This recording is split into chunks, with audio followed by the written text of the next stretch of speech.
Ui, nó lấy ra tụ bột tiền mong nữa. Đang tỏ ông đây. Ồ, này hả? Giờ lấy cái chỉ cái món lo chỉ đây.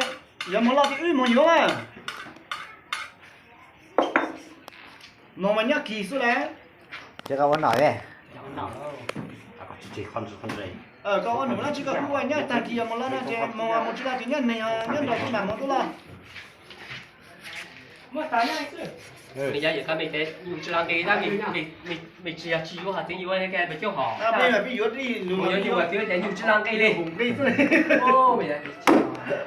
Anh nhớ thì dưới là cái chứ biết dưới số tôi chỉ dưới hết à. Ít xe tỏ ít quăng cây ít xe chứ. Chỉ ta tỏ thì chính nhu nữa.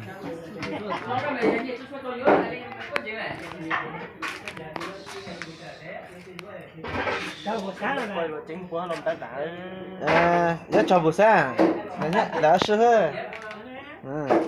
Cho tao buổi sáng này ừ. Cho nó chết rồi nhá. Dạ, cái bên trong vua.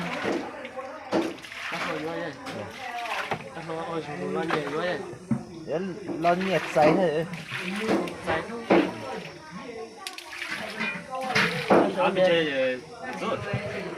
Lo cho ăn à?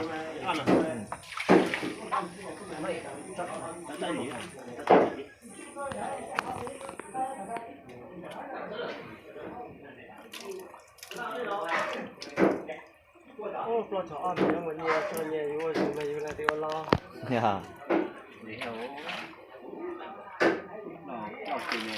Cho chuyện chắc rồi mua là qua sinh mua lo. cho cái khá là lắm đấy chút gì không chút gì cho chút gì đó Kiểu mình nào? Cái